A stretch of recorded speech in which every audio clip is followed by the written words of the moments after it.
Okay, so I'm back again. My kids of the cosmos, the kids of the cosmos is really talking to me. I've picked up this book again. And you know how I was talking in the previous video about discovering that our birthdays, my family's birthdays, were all on the same day. Well, as I finished, I started to read what she had back here about the author. It says Regina Kiet is an intelligent 9-year-old baby goddess with an invisible dog named Dwayne. She loves to share the various talents she's been gifted with, like reading to others, acting, modeling, dancing, songwriting slash singing, and now book writing, among many other gifts. Dwayne, a miniature Doberman pinscher, loves to dance, bark, eat, sleep, play, and go for walks with Regina. One day recently, her mom asked her to share different words of wisdom she and Dwayne had learned on their journey thus far. And that was how this book began. Regina and Dwayne thought it would be a great idea to share this book with the world as her gift to it on her birthday. That was the significance. Like her birthday, like seriously, I didn't even realize. They hope these words touch your life in some way. And so she did this. So do you see the significance? Because as I said, I didn't know anything about our culture. I didn't know anything about the abosom, who governed me, who governed my spirit. I didn't know anything about that. And then even the title Whispers from a Baby Goddess and Her Invisible Dog, Dwayne, by Regina Kiet, Kiett. You know, in ancient Kemet, when we look up in that black sky, we always understood that that was governed by the abosom, Ka and Kaat. And that's her, Regina Kaat. Unbelievable. Even my naming kids of the cosmos, I spelt that with a K. Kids with a K, Kidz, and cosmos, Kosmoz. I thought I was just being unique in that. Yet, when I learned about Ka and Kaet, that's spelled Ka and Kait. In Akan, it's called Okra and Okraa. It's the male and female abosom of that black substance in space, which is literally the melanin gas. The same melanin that flows through our body is the same melanin that the planets and the stars and the suns and the moons are created from. So just realizing, I'm just wanting y'all to see the connections, and it's story time. And this little baby girl had written a story. Her sister's name was Goddess Empress. I'm gonna read the story because it's story time. Children of the sun need sun food. What types of healthy food do you eat? And that's her and her, whoops, that's her and her big sister. See, I'm having trouble turning the pages. Think before you speak. When is the last time you made someone smile by paying them a compliment?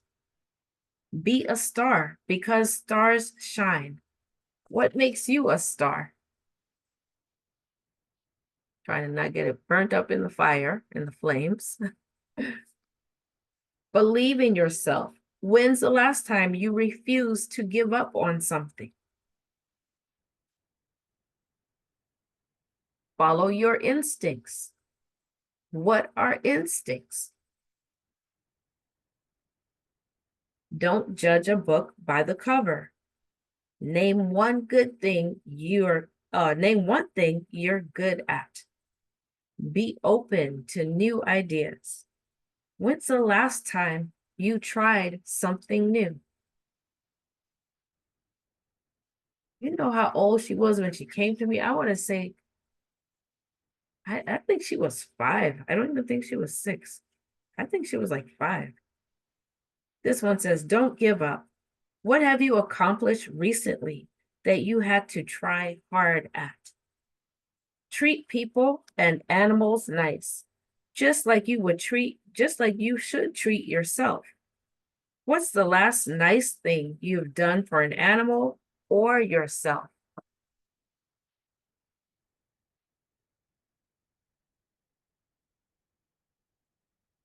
And what amazed me is she's holding a little cat in her arms. And earlier was 2024, but earlier, like March or April of 2023, there was a cat just like that that gave birth to five of the most beautiful little babies. I don't think I've seen a cat give birth before, but it was a long time ago. But I helped that cat take care of those babies. I think it was her first set of babies. She didn't even know how to feed them. But I was just surprised that the cat she's holding looked had the same coloring as the cat that I helped. The only thing we know is that we know nothing. Look up everything for yourself. You hear the wisdom? Be peaceful. Be whole with life. Take care of yourself. Learn to accept people for who they are. If we put hate against hate, then hate won't go away. But if we put love against hate, then hate will run. That's pretty significant because I have a book coming up called The Day Terror Fled. The Day Terror Fled. And in ancient Kemet, love and law literally mean the same thing. Now they've taught us through this society, they've taught us that hate is a bad thing. But we understand that they are a bosom of hate, and they exist to repel disorder and to destroy disorder. So just a real example, think about a pedophile. They prey on children, right?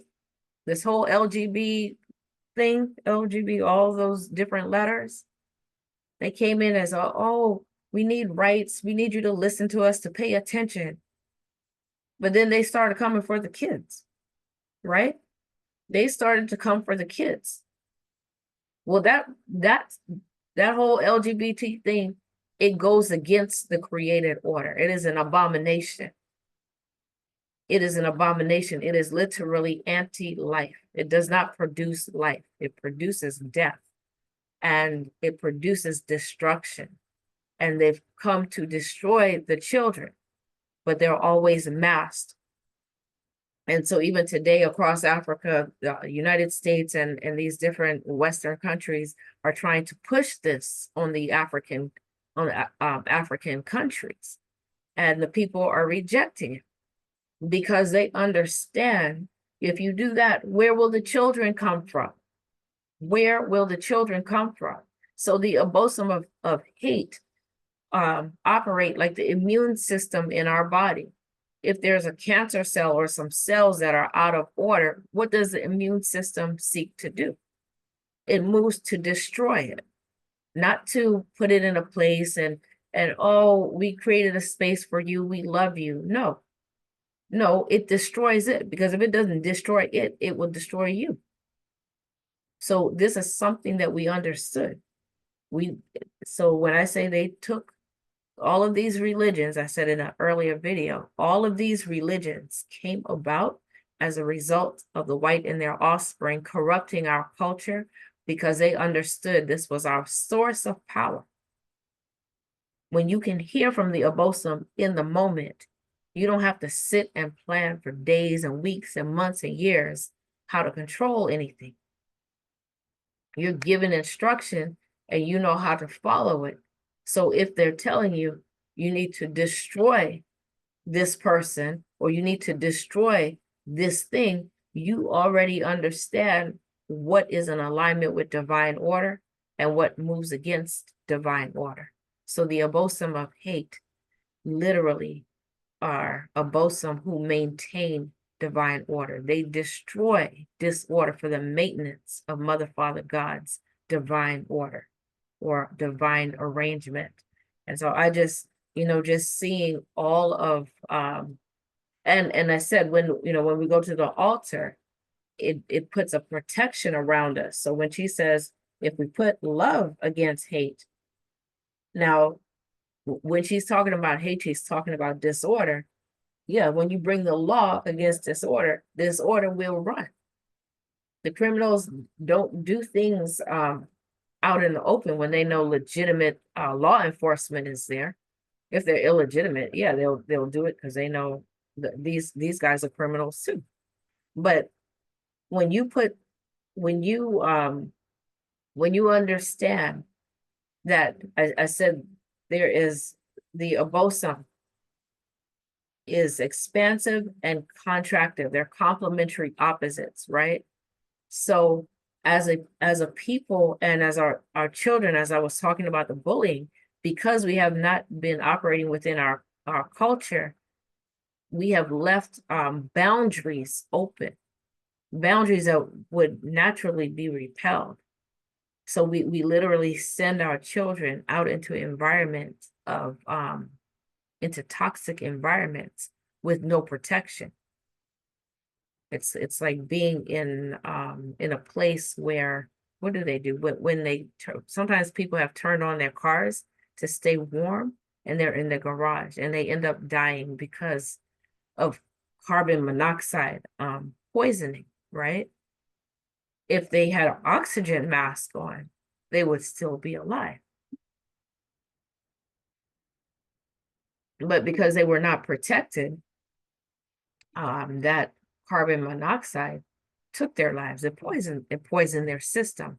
So we're walking around in a toxic environment, and we're taking hits, and we're literally praying to deities with all sincerity out of ignorance, not knowing what the whites and their offspring have done. And besides taking our identity, they corrupted our our culture, and they created these religions. So if they create something, like I heard an example today, it was funny, but it's true. It is not really funny. When people don't know their identity and they don't know how things have been manipulated, when people lie to you, they don't just come out and just tell you a big bold-faced lie. It's couched in truth, right? So that you have some frame of reference for what's being said. Otherwise, you would recognize that this is a lie and you wouldn't pay any attention to it. So they gotta put truth in there. The lie is just some little thing they slip in there. So he said, so imagine somebody gets some information about Santa and the elves, and all of a sudden they doing some research, and then they start to come to you and they say, oh, I was doing my history, doing my ancestry, and I'm an Elvite, right? Yes, my family goes all the way back to the elves. We're the ones that helped Santa. We're Elvites, and they start calling themselves Elvites because they don't know that that was a made up story. You say, oh, Santa came from I don't know, Santa came from Washington, D.C., and he traveled through New York City and Los Angeles and these places and at these times when these things were happening. So they tell you all of that. Oh, these places exist.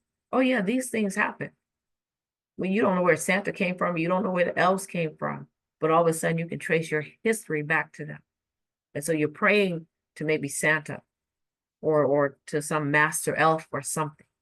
And your prayers, you think they're being answered, but you don't know that you have been deceived. And so in this case, or I just lost my train of thought, but coming back to this place of identity, when you know who you are, when you understand, oh, you're dealing with a made up story. And so when you deal with a made up story, that means there has to be lies in there. And they made it up for a reason. There's something about you, just like those kids that's being bullied. There's something about you that is so powerful that if you found out who you understood who you really are, they would get no attention. As a matter of fact, they would not even exist. That's our story. That's our story. So they've told us Oh, hate is bad. Hate, why? Why is hate bad? Well, for them, it's bad. Hate means rejection. It's better you reject yourself, Afro-Rakanu and Afro-Kaitnu. Reject yourself. Don't reject us. Accept us. Reject yourself. Okay? Because as long as you're rejecting yourself, our positions are safe. We're good on our thrones. You reject yourself because the moment you accept yourself and you realize the lies that we have told you, all hell will break loose for us, right? And so practicing our ancestral religion, our culture, we would recognize and see them for who they were, and we wouldn't accept it. We would recognize and see the bullies. Your children would recognize and see the bullies for who they are, and they would not accept it. They would reject it. They would hate it because they would see it as destroying them. You have just like the body. You do not embrace disorder. The body embraces disorder. It's just a matter of time before we're out of here. No, we have a mandate to embrace order, divine order, God's order, because we were sent into the world for a particular purpose.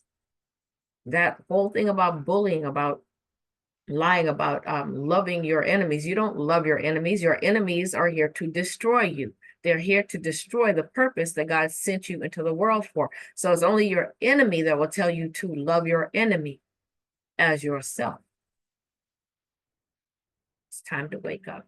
It's time to wake up.